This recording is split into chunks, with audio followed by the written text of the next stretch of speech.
sometimes people will ask me like, um, were you ever scared? And the answer is I was. And one of the one of the times that was the scariest for me was actually on a sniper overwatch on my first deployment, where we started getting mortared. And um, so to like unpack unpack that, typically we would, we'd go in at night, and we would take a house that we thought would give us good sight lines for whatever we wanted to watch. And one day we were watching, I think we were watching MSR Michigan for people planning VBIDs, or not VBIDs, I'm sorry, IEDs. We also knew that some partner forces were going to be patrolling through that area, so we wanted to make sure that if they came under contact that we could support them. And so I remember we can, in the middle of the night, there was only in the house, and when there is, and there often was, you can do a couple things. You can either make them stay in the house, or you can let them go. And either way, especially at that point in the war, that was in 2006. Locals kind of knew what was going on, whether you let them out or you kept them, because they would kind of check in on people, because they knew type of stuff happened. Like if the Ryan family didn't come out, send their kids to school by 0800, they knew there was a good chance the Americans were in their house, right? Or if you let them go, they're probably going to tell people, hey, there's Americans in our house. And so I remember going in there, and then taking this that we thought had good sight lines, and then getting all set up and ready to go for the next day. And as a new guy, my job wasn't to be on a sniper rifle. My job was to hold security. And so I remember my job was to watch the west side of the house. So I found a good spot by a window a little bit back into the room, where I could watch, pretty much everything that was going down on the left side of the house. And, I took off a lot of my gear, but just had like my frag laid out by the window. And I had a Mark 48 machine gun.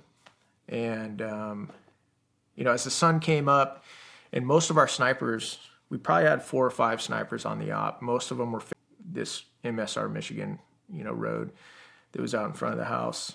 And I remember, I don't know, maybe an hour or so after daylight, one of our snipers took a shot, killed a bad guy.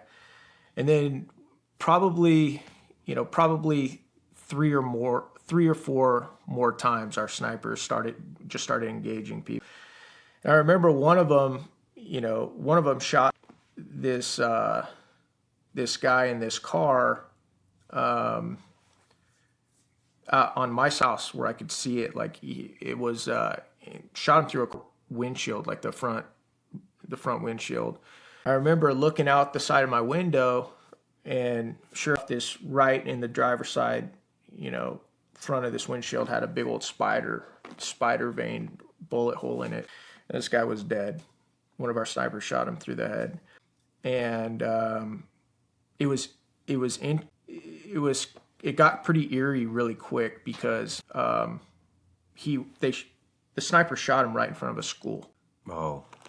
And so I was watching this, everybody's amped up, shots are being fired, we're starting to kill bad guys. And I remember probably 10 minutes later, a bunch of women and children, first a couple women, or a couple kids I think, came out, saw, and then the screaming started, right? These children are just screaming and crying. And then I remember them pulling his body out of the car and pulling him into the school. My spidey senses were started going through the roof.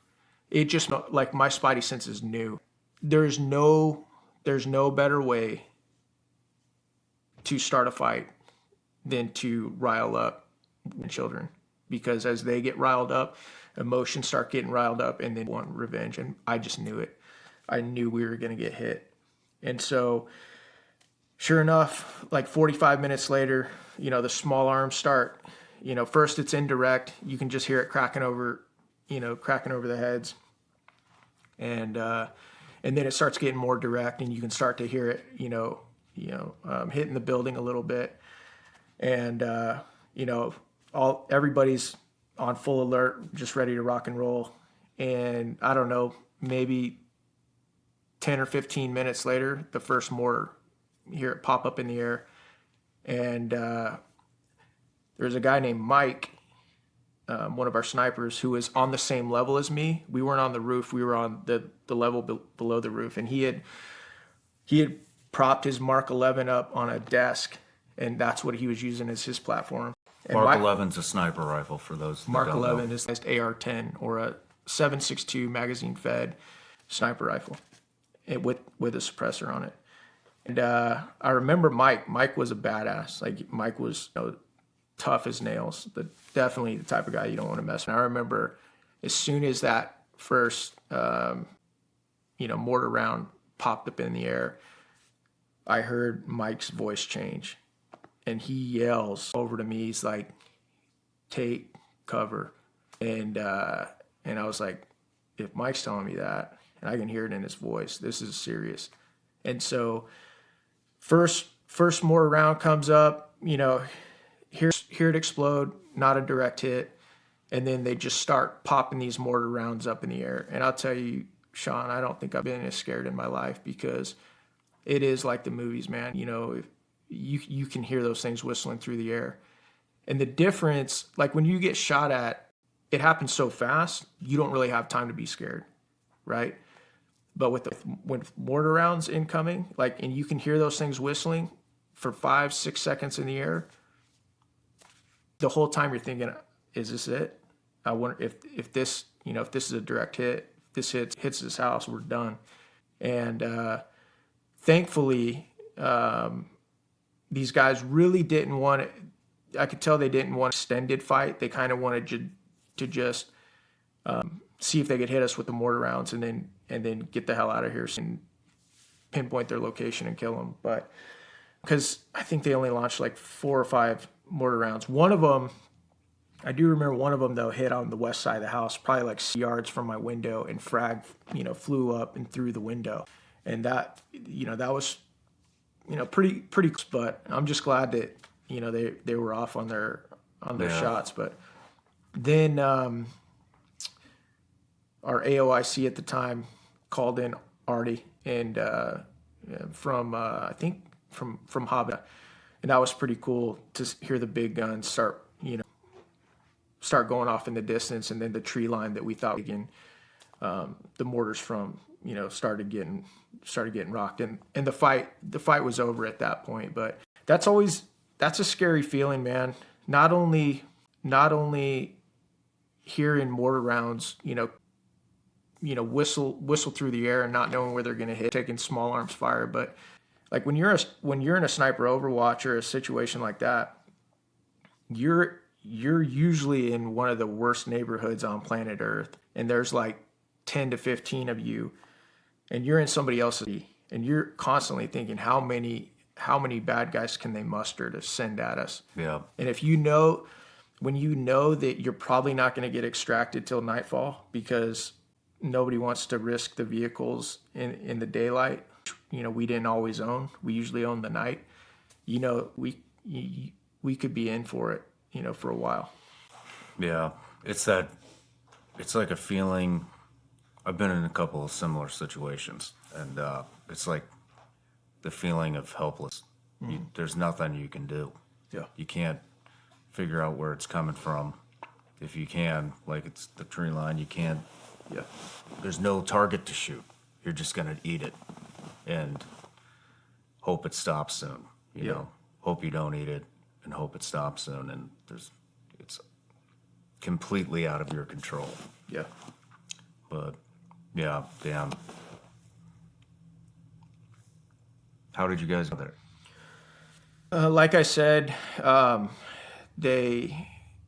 think on that op we were gonna stay for a couple days, but I think they decided to. I think they pulled us that night, and as soon as it got nightfall,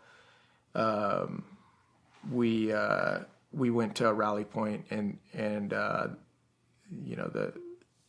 guys came in and picked us up. Yeah. Other team guys, or Yeah. yeah, Yeah. yeah. And when you say 10 to 15 guys, they're spread out in different OPs, right? Not On all that in one, we're all in the same. We were all in that one. We were all in the same house. But yeah, that does happen sometimes where you spread them out. But I would say there were probably 10, 12 guys on that op. Okay. And then we had our partner force was down holding security. But yeah, it was it was an interesting, definitely probably. It wasn't the closest call I've ever had, but it was the most scared I've ever been in combat, because the anticipation fact come with mortars, and you just being able to hear it for 5-6 seconds before it hits somewhere, and you're wondering where it's going to hit. That. Yeah. What was the closest call? The closest call would have been on my next platoon, my third and final platoon, and we got ambushed by three guys at about 110 yards, and I was like laying in the street, nowhere to go, just watching tracer rounds just fly over us. Oh shit! Yeah, it was pretty wild, man. I was point man that night, and so I was leading us. We had like a 600-yard patrol into the target house that we were going to hit, and we were going after a dude that was making V-bids and IEDs, and just a really bad dude. And unfortunately, it was the first night that we'd given our partner force the 8-digit grid coordinates of the target that we were going to hit, and sure enough, we got lit up. That's been going on in warfare for a long time. Just partner forces playing both sides of the fence. And it was kind of surreal, just because there were, I think, two guys had AKs, and one guy had it looked like an RPK, a belt-fed heavy machine gun, and he had belted together probably two belts, probably 200 rounds of tracer, so you could just see every round just like flying over your head. And thank God they were shooting a foot or so high, and so none of us got hit. When I went back that night and looked at on the because we had a Predator, we had 2 Apaches, and then a C-130 overhead, and I watched the Predator feed, and we actually used some of the tools to measure how far we were from them, and it was 110 yards, which is that's not far for those type of weapons at all. So that was definitely my closest call. I was at the team doing missions, and we were going after some real big bad, and I have a ton of those stories, but I only tell like 2 of them. But this one story is important because it's who I am. So we're going to this house, we're doing the clearing, and we're walking through, and we're doing all the stuff, but we're doing it real quiet because we haven't gone hot. So it's all like the cover, shh. We're just going through it super quiet. And I get up through this room, and I get up these stairs, and I take this right, and at the end of this hallway, I didn't know how fast I was going quick. But we're pretty good about that and checking stuff, but for whatever reason, I went through the door, and it didn't have the number 2. I was going out there alone. And out on this rooftop, so it was a door that opened out on the rooftop. And in Afghanistan, they sleep on the roof time because it's really hot in there, and they just want to be out in the cool air, and it's the stars. It's beautiful to sleep out there on these rooftops. Plus, it's the security points. So this guy was up there on security, pulling security for his family and for the compound. And he had the AK, and he's sitting there. And so basically, you see him have all the best equipment.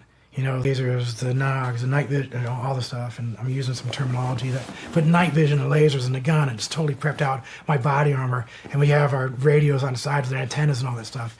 So if you look at me with this green glow in there, and there's all this tech and there's lasers and all this stuff, I'm like an alien being, I'm looking very high tech and very alien looking.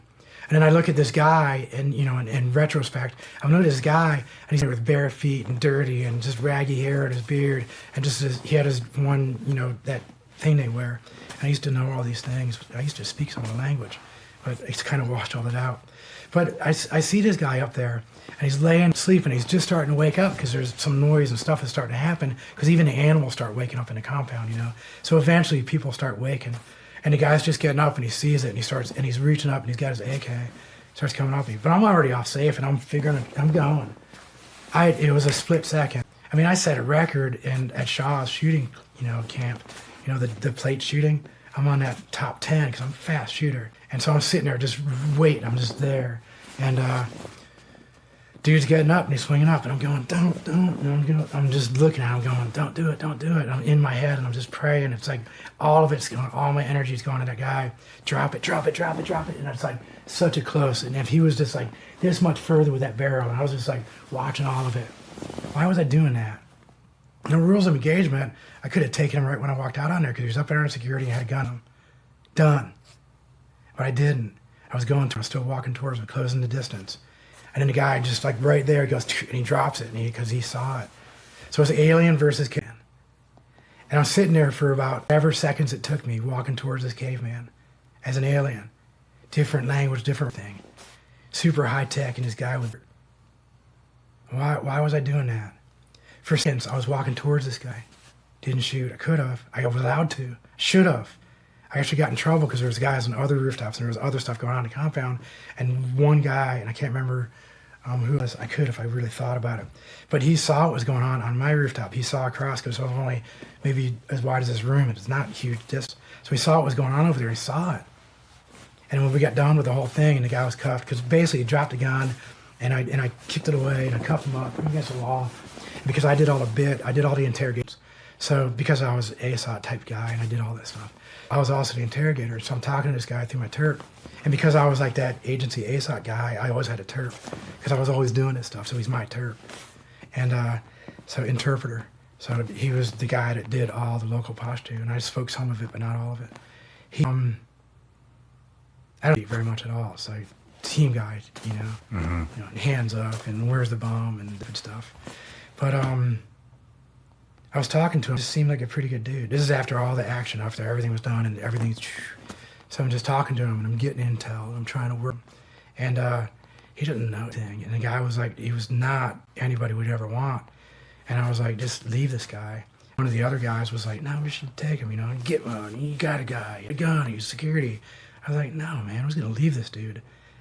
And so because I had enough voice over it, because I was the interrogator, the guy doing all this stuff, but I was also the guy that ran source operation. I was the field officer, you know. I was a recruiter, you know. And so I told them we need this guy, and they did. And so we took off, and I, you know, it was good, done. His life. But it was seconds of me walking up on him. 2 weeks later, I'm walking through the car.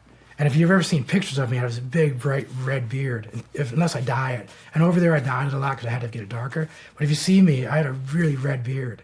And they used to call me Red Beard or Caveman. So it was always something about that. So 2 weeks later, 3 weeks later, it was a little while later, I'm walking through a bazaar, and I got this guy running towards me, and he's saying something in Pashto. And so I start drawing my pistol because I had my long gun in the truck. And so I start drawing my pistol out because we're in a bazaar where it's like, it's not a big deal. So, and it was right there on the base. It was one of the bazaars kind of attached to the base. You know what I mean? Mm-hmm. So it was protected, and there was guys on. We had security towers like right there. So we just brought pistols in there. We just wanted to be, you know. And so I start reaching in and getting my pistol out, and Turk puts my hand down and says, no, he's saying thank you. It's like, and me and him have been working for a long time and had super trust.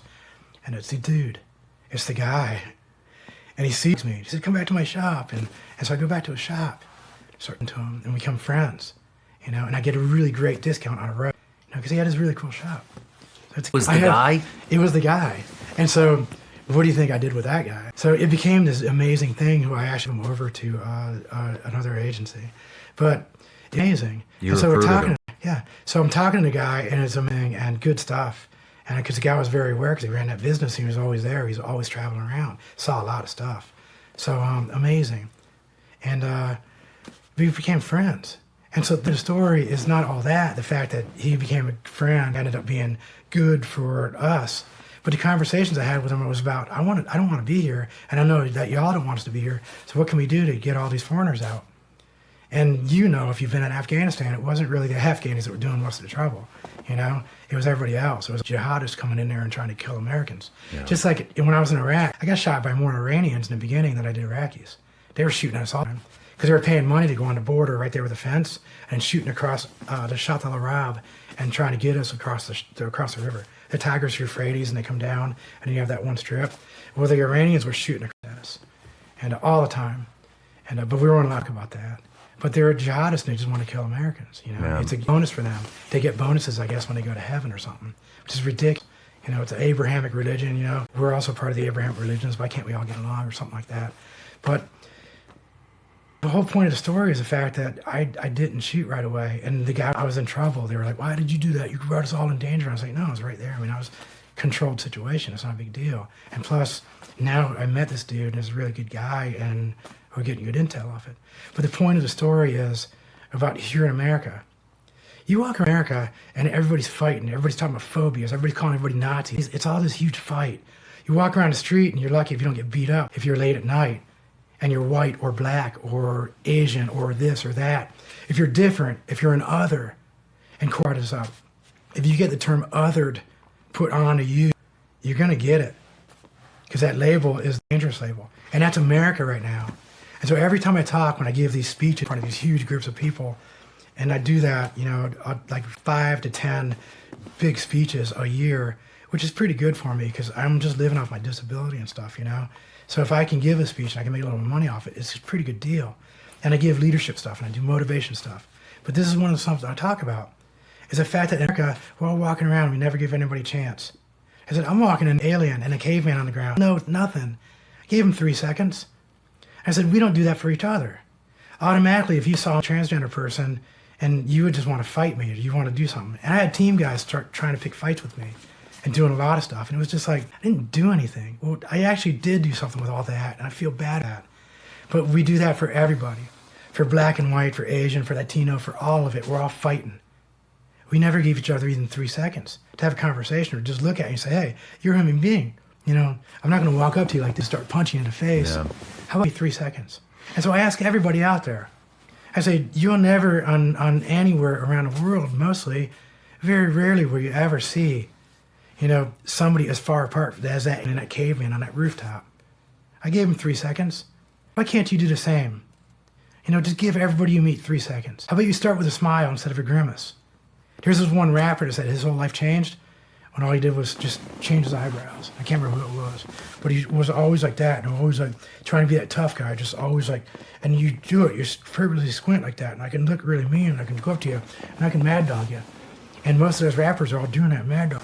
He's all he did was lift his eyebrows, and he did that, and everybody changed. Everybody started talking to him differently, and he started treating everybody differently, and his whole changed. And I ask everybody out, 3 seconds. You know, I was able to do it critical, like whack, life and death situations. Yeah. You know, and it's not a big thing to ask. Is that we all smile a little bit, just like that guy did, and changed his life, just lifted his eyebrows a little bit and started being, how about a smile? How about open your hands up out of them fists, talking to each other? Now, how you see transgender people right now is the way I hope a lot of other people start seeing them. There's a lot of folks out there that are hurt. And the thing is, every time you or scowl or talk to a transgender person because they're looking just whack or whatever's going on, and you make fun of them or do anything like that, what you're doing is you're punching them. And then as soon as they get punched, they're going to sit there and they're going to talk to their community and the whole community, and they get hugely love-bombed. And all it does is just make the gap wider. So every time you're out there in public, you aren't smiling with those transgender people, just give them a break. You know, they don't need to be beat up. They're beating themselves up. You don't need to beat them up. They're getting beat up by everybody else. So if you can do it, if you're a human, and you have just the slightest bit of compassion, how about you start being a little nicer? How about you give that person a break and start trying to close that gap up a little bit? How about if you're black or white, you give a break and start closing that gap up a little bit? If you're Latino, Asian, or whatever, how about you give it all a break? We're not all racist. Most of us aren't. Most of us are poor, and most of us are rich, and that's the division. It's not, and nothing about race, and nothing about religion, or nothing about gender, nothing about any of that. The only enemies right now is rich and poor. You know, and always been that way. We're the slaves to them, and it's all we are. We start looking at each other and start saying, hey, we're the same. Hey, dude, you're good. You're a good dude. I've talked to you now for 3 seconds. All right? And we shake hands. And it's black and white. There's man and woman, or gay, straight, or trans and not trans. And what happens? When you start closing those gaps up, because we don't shoot, we give them a few seconds, we might start finding out America's a pretty cool place. Yeah. But right now it's a cesspool. Right now fights. And CNN's doing it. And Fox is doing it. And everyone is fighting. And we got to stop that. You got to start offering your hand out. When you see that transgender person in that grocery store, just leave them alone. You don't need to make fun of them. They already get enough of that. They get enough of that in a mirror. So please, all I say, if you listen to the thing and you make it here to the end, just, would you chill out a little bit? Would you start being a little friendlier to people? I don't hate anybody. I want everybody to do well. You know? And I want everybody to find happiness. I want everybody to find love. I found love and happiness. And I give everybody at least 3 seconds, all the time, no matter what. No matter how they're coming at me, until they're like right there and I start feeling some danger, I'm still trying to give them some time. You know? And I plead with our country right now. We're at the precipice right now of a civil war. And you know it, and I know it. People know it. We're at the precipice right now. But we don't have to follow. We don't have to go there. We don't have to have a civil war. But we're gonna, if we keep going in this direction. And I beg of you, give everybody 3 seconds. That's all I ask. You're a good fucking human being, man. Thanks for coming. Thank you. Trying, man.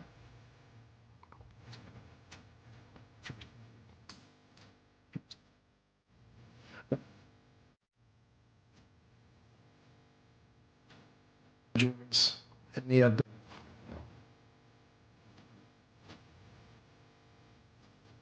this particular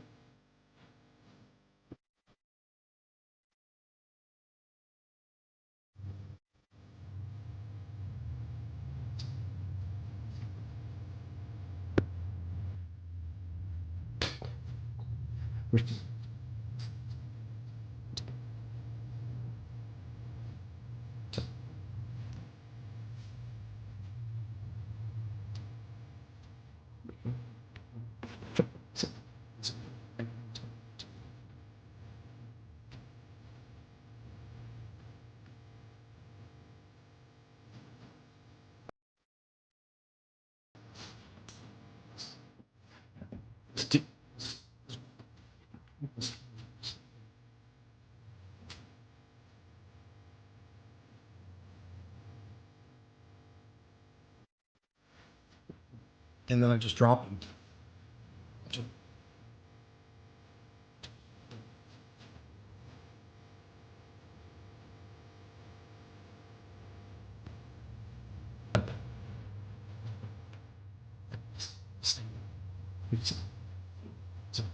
Chin.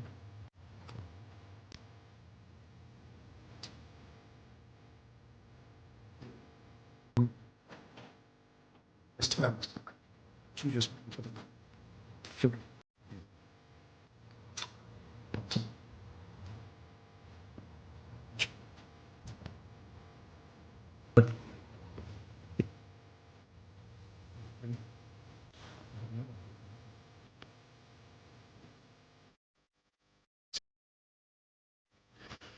Take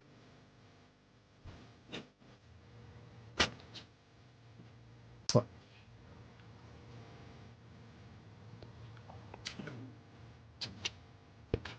Extreme.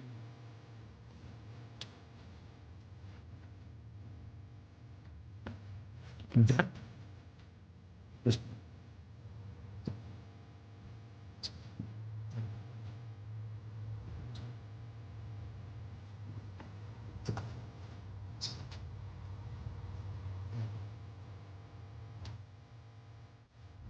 is to take it to.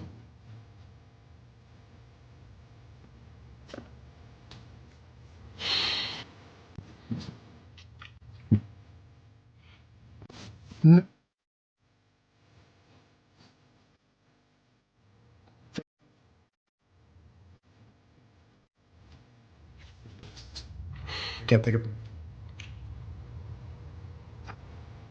Who?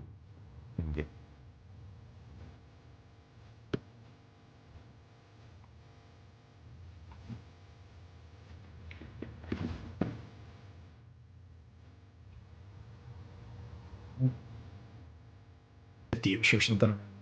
So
time.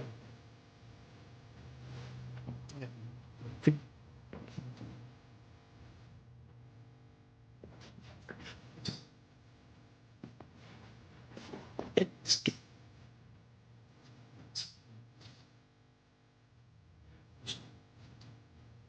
you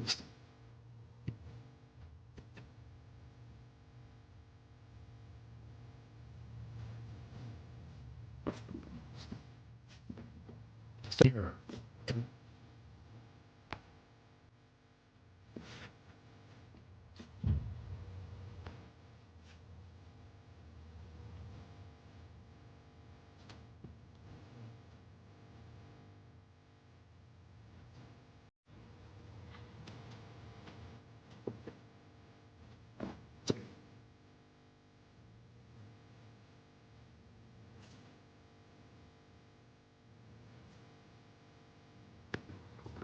I was like, I'm did that. What do you mean?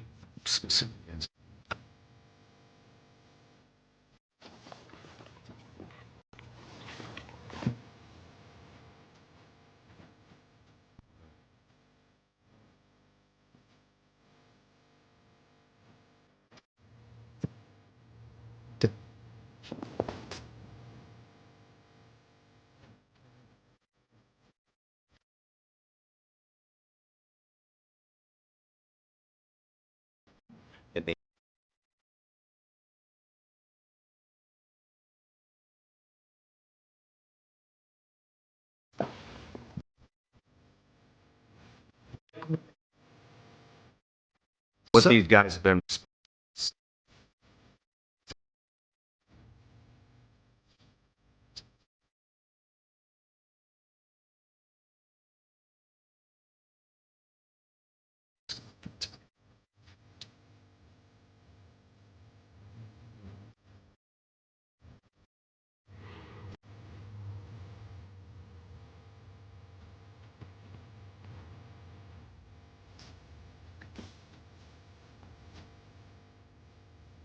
Yeah.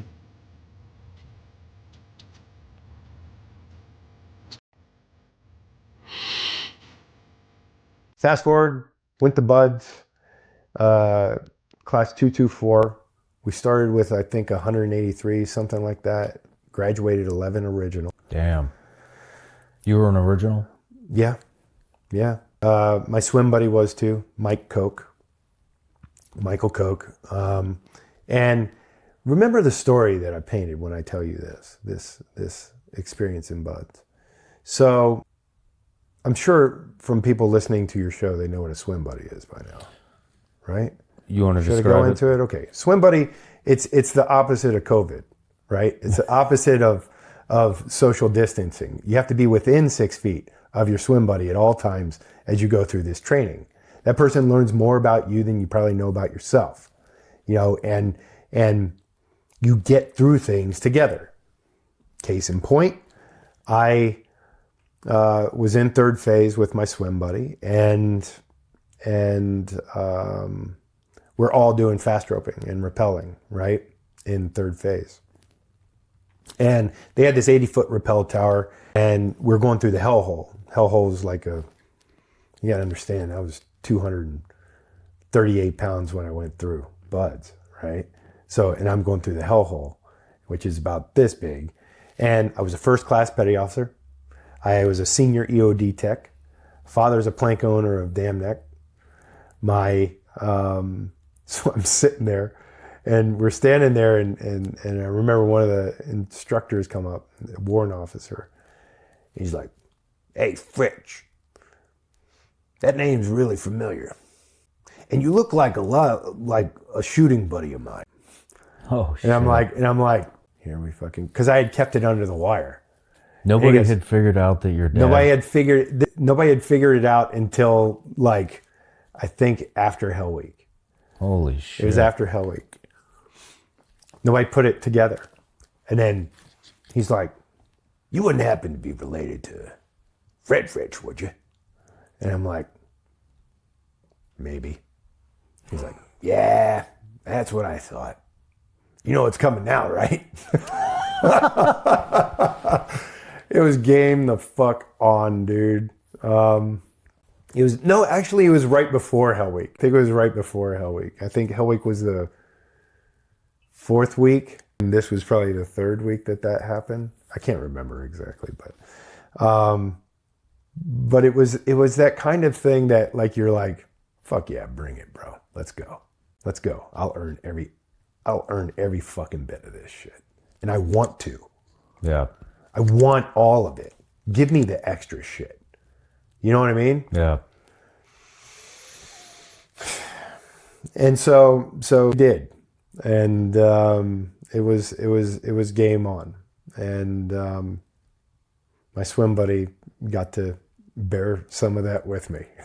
He's like, "God damn it, dude." I'm like, "Hey, yeah, but it's better this way. You know, it's better this way. You want this. You want to know that you earned it. You know what I mean? Yeah. You don't want the easy course, you know." And fast forward to third phase, you know, the story ripples on, and these guys are like, "Okay, Fritch is going to demonstrate some, you know, rappelling and how it's done." And they hand me fucking welder's gloves. And I'm like, "Thanks." And they're like, "What?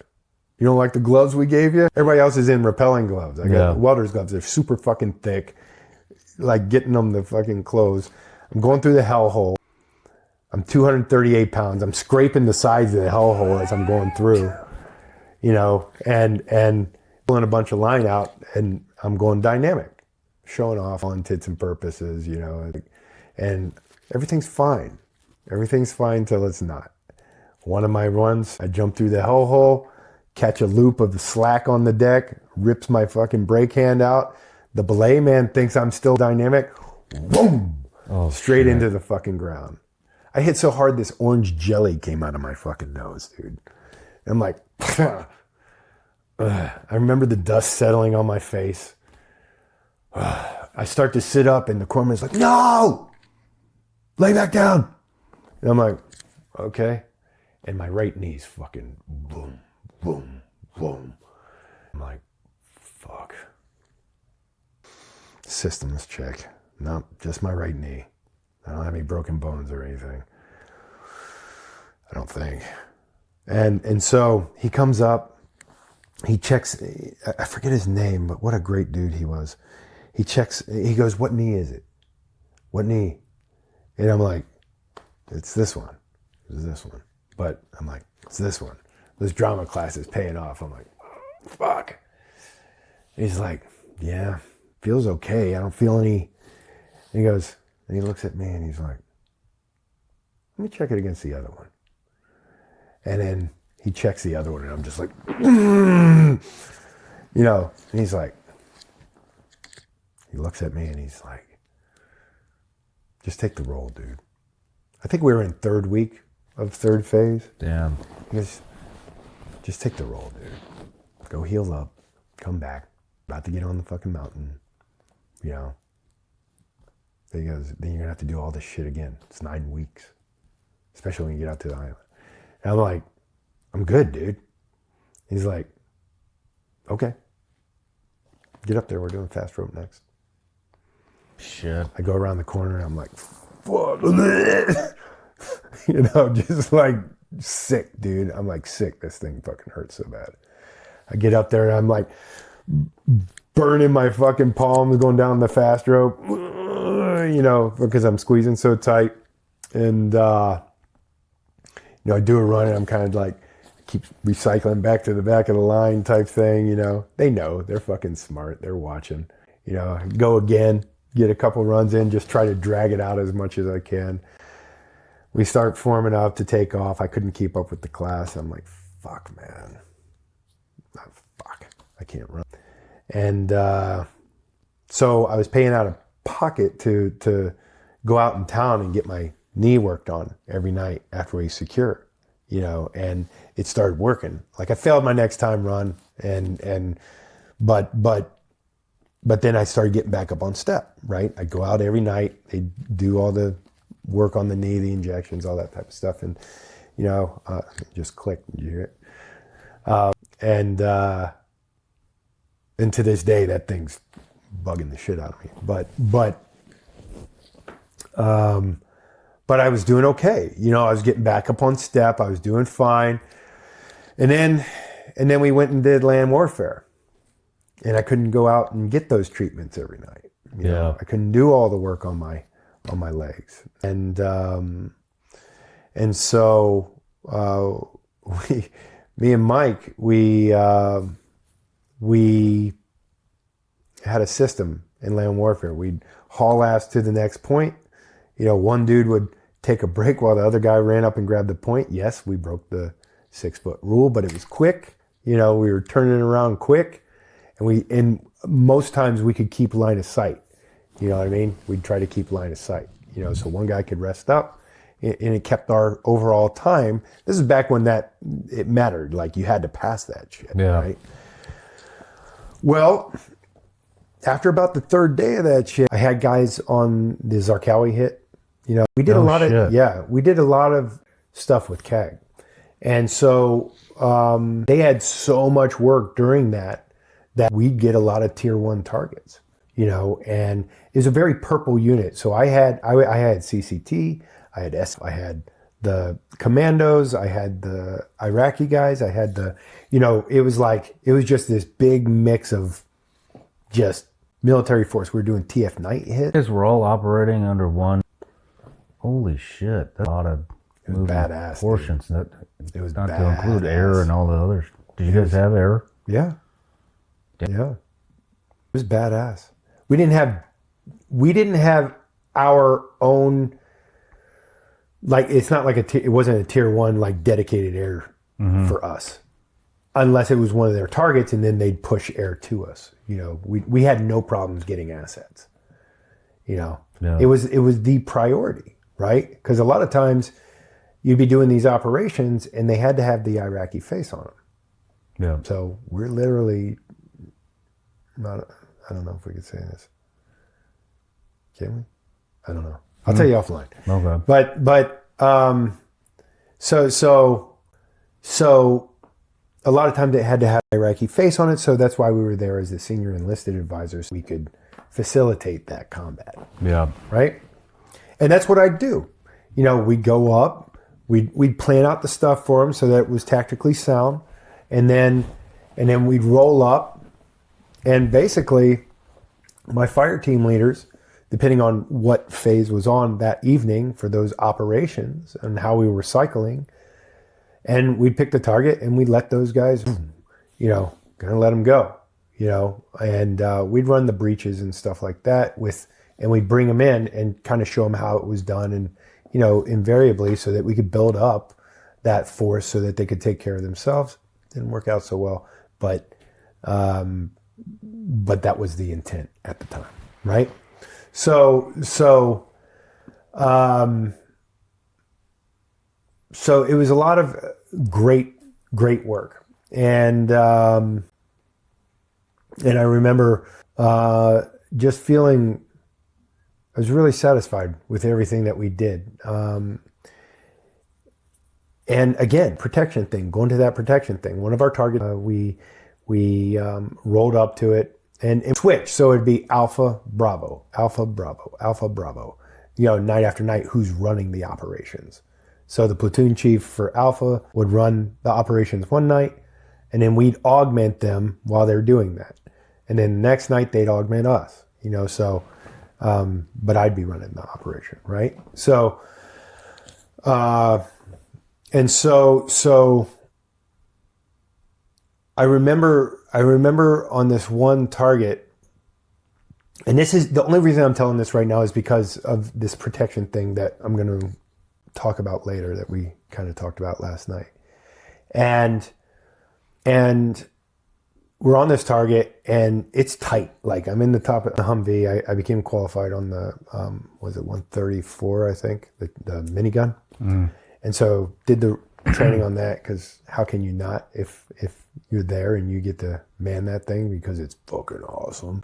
A Humvee mounted minigun is awesome. What a great asset to have on the battlefield. The whole Humvee rocks back when you shoot the thing. So, oh man, that's awesome. And then those bullets are so close to each other that like it causes a vacuum. And so it'll suck all the dust up off of everything when you fire these rounds down.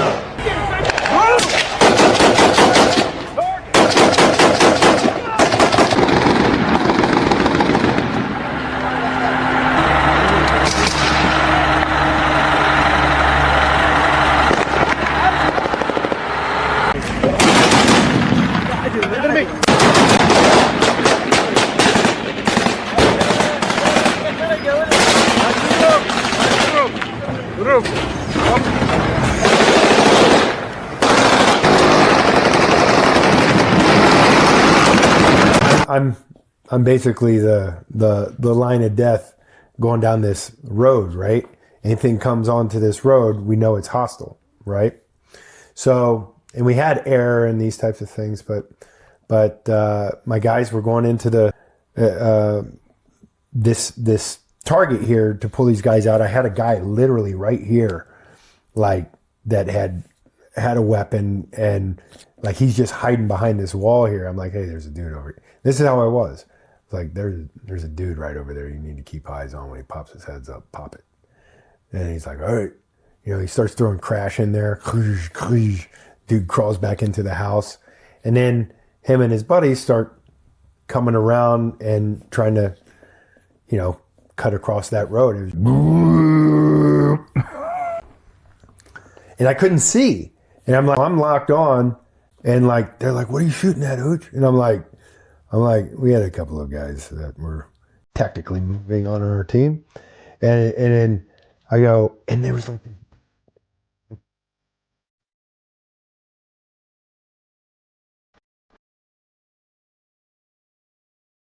and I got to tell you, I thought, like, you got to understand, all these shots are calculated. Mm-hmm. That's what we do. And I'm like, does he have a weapon? Or is he just scared shitless? You know what I mean? Yeah. And then I saw it. I saw the fucking weapon, and I was like, sorry, dude. Boop. Lit him up. And then rounds start coming in on my armor, and I hear it. I hear it hitting the armor. And then I saw these other guys come running across, and you just keep opening up, Yeah. And then there was a guy standing in the street, and this is a testament to the meticulous nature of not just our guys, but the SF guys, the CCT guys, across the board. This is what I is like. There was a guy that came out, you know, and he's like crying and everything at something he saw behind the car that I had lit up, and I'm like, I don't see a weapon. I don't see a weapon. I was like, hey, do you see a weapon on this guy? Like, I was like, there's a dude in the middle of the street right now, because it was down there, and he's like, I don't see one, and we didn't do anything. You know what I mean? Yeah. It was like, okay, just keep eyes on him. Let Vampire know that we got that guy, and keep an eye on him. Let them have him. This was at 8 still? Yeah. Team 8? Yeah. I heard the CEO over there at that time was just... Oh. No. That's Gen Z in a nutshell. Cool to hear. They don't handle failure well. SEAL teams need their own science and technology shop. You were talking about drones. Without skipping a beat, dude leans forward. He goes, and like we talked about, every candidate writes a letter. It's their last appeal. I read it before we bring them in and then question them and make our decisions. But all of his letter was fear no man. We're like, that's interesting. That sticks out. That's a little different. So already I was like, what's this guy's deal? So my CMC, Dave Hansen's like, hey, let me put some rounds across this guy's bow. Let's try to rattle him. Let's find what this is all about. Is this ego? Is this guy have an ego here? So dude comes in, sits down, and my CMC's just letting him have it. I mean, like, if you've ever been on the receiving end of to you, not a great place to be. And I'm watching this guy's body language all the time, just like you and I are sitting here right now. Dude, if we had a pulse oximeter or whatever it is, I don't think it just sat there and took it. He was so secure in himself. And he was like, hey, I don't think I made a mistake. Here's what I did. Here are the facts of my case. I stand by it. I regret that we're in this room and we found ourselves here, but I stand by my decisions I did and my choices. And we're sitting there, and so we're like, that's impressive. And so I hit him up on the last question I asked him. I said, hey, man, I have for you. You wrote Fear No Man. Right now, I've got all authority in the world to let you continue on in your dream and becoming a Navy SEAL, or end your career right now and move on to something else. Do you fear me? And without skipping a beat, this dude leans forward. He goes, no, sir, but I respect you. That's Gen Z in a nutshell. I was so impressed. Like, not only was I impressed, having gone through what now I've gone through, I can tell you, I thought of him probably every single day I was going through this struggle, because how do I get what that dude has? And to look an 06 in the eyes and have no fear. He did not fear me. He respected me. How do I do that? Because I was very afraid when I started this journey and started pushing back against authority and saying, this is wrong. I think we're having a problem here, guys. I was very afraid to do that. I was very afraid to confront people with higher rank than me. So I'm looking to this Gen Z guy, he's 20-something years younger than me. I'm like, I'm inspired by this guy. I got to learn from him. Wow. They're impressive, man. Very Like, that takes big balls. And you don't just fake that. That was genuine. Other things I saw with this generation, man. So you would say that's a commonality throughout Gen Z? I saw a lot of that in Gen Z, yes. Yeah. It's one story, but I saw things like that. So it's a good one to use to kind of, I think, use an example to say that this is pretty consistent what I saw across this generation. We always like to pick on the next generations, make fun of them, obviously, because they're different from ours. Some of the things I did notice that are negatives, they don't, to quote an Italian soft guy, they don't bruise well. Some of them were helicopter parented, I think, growing up. And so they don't handle failure well. When they fail at something, sometimes they emotionally crumble. And we saw candidates do that. One guy, this guy was a total stud, class leader, class OIC. I mean, he looked like he was chiseled out of the Grand End of Oklahoma. Like, this guy was just quintessential what you think of as you want as a potential SEAL officer. Great dude, showed a lot of great leadership attributes. Class loved him, very charismatic. Everyone was running with this guy. Then on day one of first phase, he failed his first 4-mile timed run and he quit. Failed it by like 2 seconds. And he quit. Like, what? You know, you almost want to, like, how do you rewind the clock sometimes and say, no, don't say that. But he said it. And you know how that unring that bell. And so our coach was like, why did you do that? Dude, like, you were crushing this program. Everyone loved you. And he said, well, how can I lead men if I can't hold the standard myself? Now, our point to him was, that's admirable. However, you missed the entire point of our program. Nobody ever succeeds at everything. How do you lead through adversity is a better question. How do you lead when you don't succeed? Because as we talked about, the enemy gets a vote. Sometimes you can do all the right things on target and still be caught heels. How do you lead in those cases? So that was negative that I saw in their generation, but that wasn't consistent with all of them, but a lot of them. And they have an incredible sense of teammanship. One more story, and then I'll let one more thing. But this one time I was coming out of a couple months out of a boot. I'd broken my foot. And so I was not in the best shape. Haven't been in a boot for like months. And my first phase OIC, total stud. Like, hey, sir, we're doing the Murph as a class. We're going to lead the Murph for one of these PTs. It was, I think we were at one of the anniversaries of Red Wings or one of these things. And are you in? And in my mind, I'm thinking like, dude, I'm not in shape to do a Murph in front of kids right now. But how do you say no? Skipper. So yeah, of course I'll be there. So me and my CMC show up and we're doing this. And man, I was sucking like bad. And I'm so far behind everyone else. They're like knocking out all their reps. For those out there don't know the Murphy, look it up, but it's a mile run. I think it's 100 pull-ups, 200 push-ups, and squats. Is that right? And another mile run? I think that's right. So I'm still cranking out my reps, and these guys are already done with their reps, and they've started their run. And it's just me and my CMC on the grinder now, still doing the reps. Like, we're that far behind everybody because I'm that out of shape. And it was embarrassing. I was humiliated as a CO. My CMC was a good teammate. He was pretending that like he was hanging with me, like oh, but it totally was. He was just being a good swim buddy. So we start our run, and now guys are actually coming back from the last run, and I'm so beat down and defeated and depressed. As I'm running through the sand, I'm looking at my feet. I'm depressed. I'm watching the sweat fall off my face, and I'm thinking like, how do I salvage this moment as the seer when I wasn't hanging with these dudes and I've embarrassed myself. And I get to the turnaround point, hit it, turn around and start to run back, and I see something different. I look up and I see my first phase OIC cock to pick me up. And as he comes around the corner, a candidate's behind him, another candidate behind him, another candidate behind him. No one told him to do this. They came back, filed in right behind me, didn't say a word, just got in place, marched with me, picked me up as a straggler. There was no content in their eyes. There was no pity. Nothing other than we're here to be a teammate. And as we're marching now, all of a sudden, like another one files in, and another whole class. I start to get a little bit better. My gait opens up, my breathing fixes. I'm starting to get, okay, that surge of energy. And my first phase OIC whispers behind me, it's always nice knowing someone's coming back for you. And this was this class.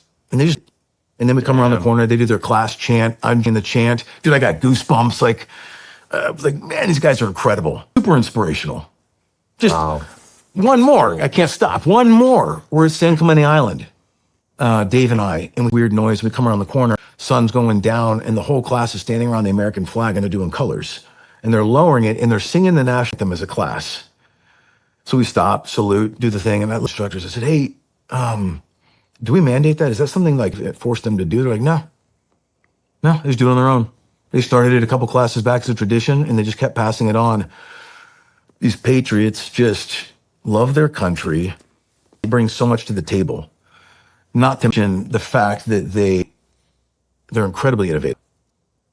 Man, Yeah. it's cool to hear. Yeah, that's something I want to dive into a little bit. Breakfast we were talking about.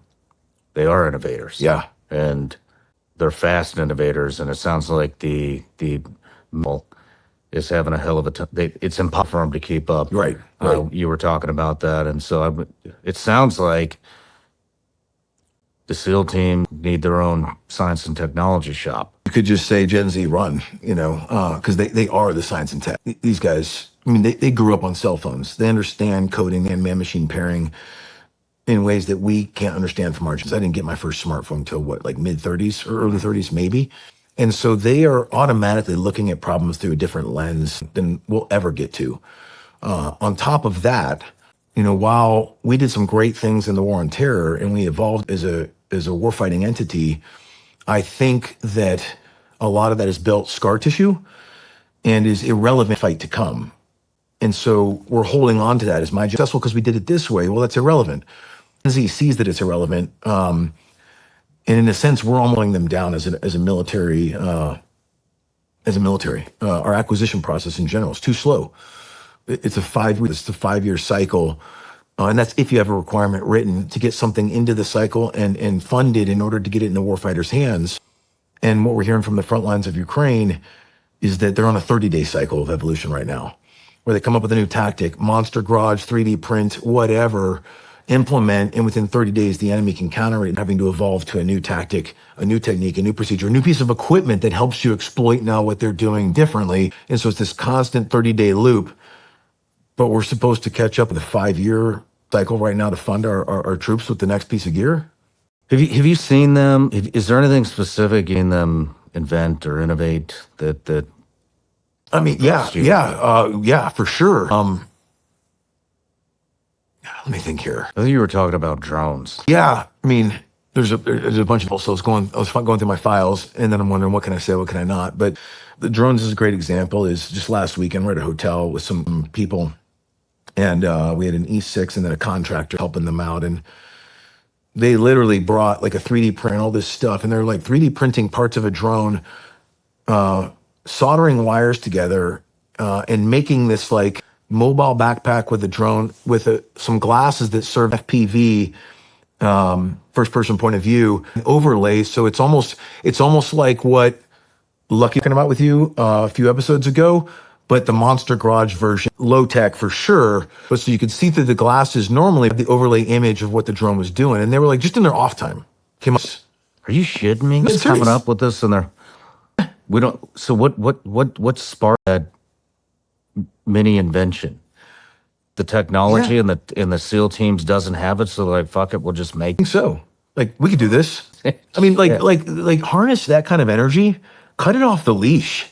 You know what I mean? Hey dudes, here's your left and rights. Let's give you funding, authorities, and equipment to just experiment and have fun with this stuff. Boom, run.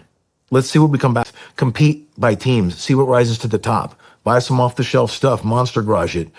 We should just be giving these like limitless authorities and autonomy direction. Run this way. You can't cross these thresholds legally, whatever. But right now, I mean, they're doing it on their own because they're hungry and they see that there's a need. Military to, I think, scratch their itch is the, and that's a problem because, like we've talked about, they're not going to sit around forever and wait for us to do what needs to be done. They're going to leave because I can go make money somewhere else doing this, or if this isn't going to. If you're not as in as I hoped you were when I got here, I'm going to walk away. You only have so much shelf life before they're going to get impatient and walk away. What would it take to do? What would it take to that to have an S&T shop set up with funding? Bacon in it. And fortress. It's a f***ing fort, but we're not supposed to kill this dude. You can imagine all the great white sharks. It's a real f***ing thing. That's the fastest I ever swam in my life. And grenades started coming out of it. I mean, you've seen Black Hawk Down. That's the most realistic war movie I've ever watched. Skips off one of the guy's helmet, now the firefight ensues. Fuck, I don't know. Do we get into it? Do we talk about the... Yeah, let's get into it. Okay. So the backside of this is we had a dude that did the Kenya Mall attack. Remember that? Mm-hmm. So it's that dude. So it's around the Africa, and we are going to go get this dude. It's a president-directed mission. So it's a big one. The biggest one I've ever done for sure. Intel's painting a picture that's maybe not accurate. Beach bungalow, like he goes there to watch TV, hang out, super benign, and cool. Not the fucking case. We get there, we've planned, we've rehearsed. I'm running the primary breach on the first floor. I go up and over the gate. I should probably start off with, we swam in. So that's a whole different set of problems. We swam in a slaughterhouse offshoot. So you can imagine all the great white sharks. It's a real fucking thing. That's the fastest I ever swam in my life. So we swam in, we do our whole thing. I go up and over. I mess around with the locking mechanism on the gate to try to get it open. And there's a string going from the gate. It looks like it's going. And now I think that was an opening device. I think it was hooked to a bell. It was hooked in. We get the gate, we bring everybody in, and as we are rolling up to the front door, we're getting contacted on the roof. Guy comes out, shoots, skips off his helmet, now the firefight ensues. And it's 3 stories, and it's getting fucking chaotic, dude. Like, they have been prepped this for a long fucking time, and this is not a beachside bungalow. There's no doors. They're all walled up from the inside. There's nothing to attack. You can't see.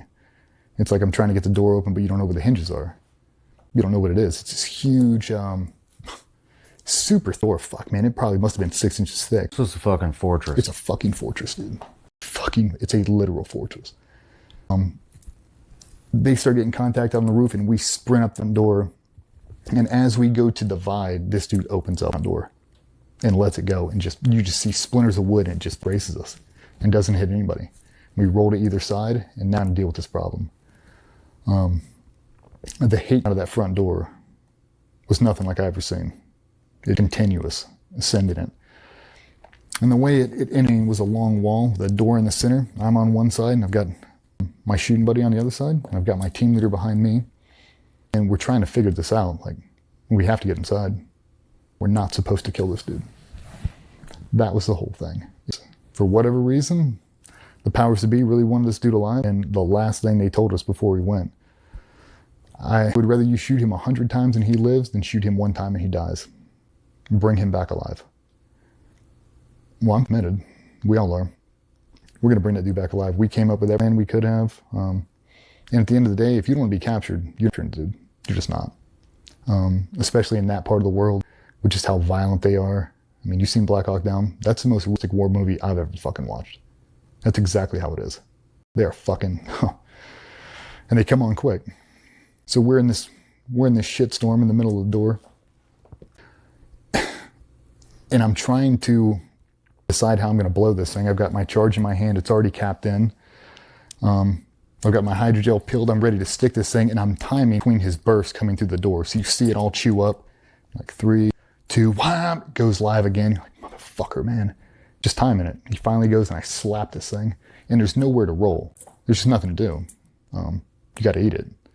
It's like, luckily for me, the guy behind me is super experienced. All our very experienced breachers, and we knew we could take it. We'd been there before. Just unfortunate. Turn your head next, send it. And that concussion blew out everybody's ears. We were all done. And when it blew, I could see the locking mechanism behind it.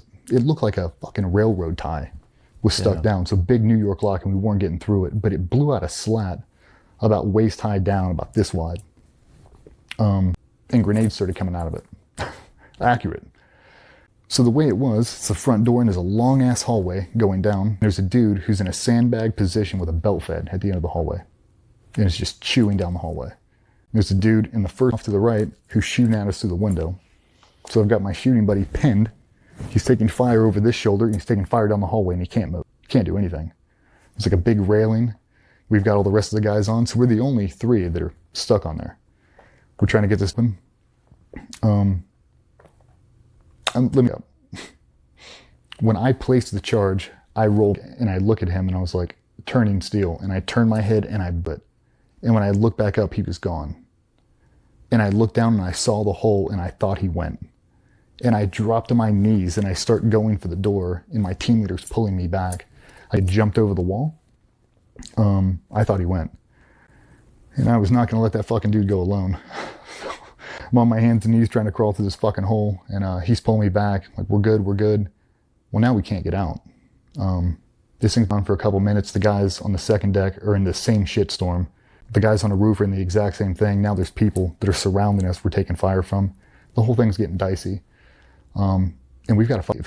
Like, we can't sit here and do this for another 10 more minutes. Like, you're not going to let us kill it. We can. We've got to get out. Unfortunately for us, the egress route was directly behind us, which is directly in line with that dude. So the only way out is to run straight through. Can't go up and over the walls. There's not enough time. We don't have enough ladders, and there's quite a few guys inside the courtyard. We're trading grenades back and forth with this dude, and it finally comes time. The enemy QRF is upon us, and they're in technicals heading our way, and we gotta fucking go. So, look at the TL. I'm like, what do you want, man? And he's like, get ready for G. I'm like, oh, fuck. I mean, like bells already rang, like we got shit coming out of our nose, like we're super concussed. And we ate for the guys that know, I mean, we ate a 100 grain ECT from on the way. Jesus. No ear probe, I mean, we just sent it. I mean, I know what that charge is the overpressure is gonna fuck me up, but it's not gonna blow me up. We're doing what it won't, and I was confident in it. And there was no other way. I wasn't going to turn around and leave without giving it every bit of effort I could. And I look back at him, I don't know how the fuck we're gonna get out of here. Get a T-bomb. So my buddy was down in the courtyard, he had a T-bomb because we had to swim in a bunch of this shit, so spread loaded a bunch of stuff. So I'd already went in and I looked at him and we did a real world flea flicker. One of the coolest things I've ever seen. Like, fucking threw us a doorway, caught it, untaped it, and launched. But it was funny. It was so funny to see. He's like pushing on the walls. He's like doing the math in his head. Like this many square feet, the concussion, this overpressure. What's it gonna do to us? And we launched it. We sent a bunch of rounds down there and basically called for exfil. Like, hey, I'm gonna let this thing loose, this overpressure charge, and then when it goes boom, we're all gonna take off and run. And that's what we did. Doing the peekaboo thing, he's shooting, I'm trying to see where he is, and I finally see it, and I've got that T-bomb, like, you ready? Pull the pin, and I launched, beautiful toss I've ever had. And when I turned, the overpressure was so bad, it blew me off the porch, and we took off at a dead, as fast as we could go.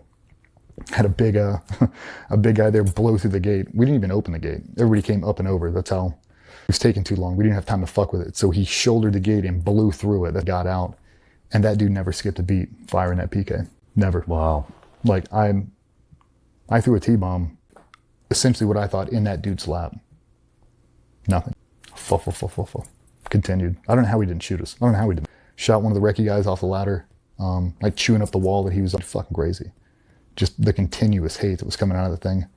When we made it back down, we got a quick head count. We had there the enemy's massing, and we got to get the fuck out. And the surf was shitty. So the extract platform, long story short, gets rolled over in the surf zone. So now this whole thing, it happens on fill, just in the confusion, everything else, just trying to get boats in alignment, and just get not left out at sea, but basically it's just such a shit show right now, and it is so fucking dangerous. We're just going to swim as we can. We turn on an iris strobe and we just swam. Got picked up by a bunch of exfil platforms and everything else. But in the course of that, essentially the only way to get out, I grabbed a hold of the bow line and I wrapped it around my wrist. I had them tow me out on a Zodiac. And when they picked up a lead, the wake, it spun me and it popped my shoulder. So now my arm it's essentially paralyzed. It's not working. It's like, holy fuck. I do the exact same thing and I wrap it up with this same thing. Pow! Like, oh my God. Now I'm treading water. Like I've got use of my arms, but it feels like it dislocated. Feels strange. An exorbitant amount of pain. We get on a jet ski, round 2, and that thing flips. And because we're straddling it, the way it flipped with such force, it blew out the label of my right hip and my left hip. So now I'm essentially bobbing like a bag of shit. Jesus Christ. So me and my swim buddy, we make it out. We do our debrief. They strip us down naked. With all those frags that we ate, everything, none of the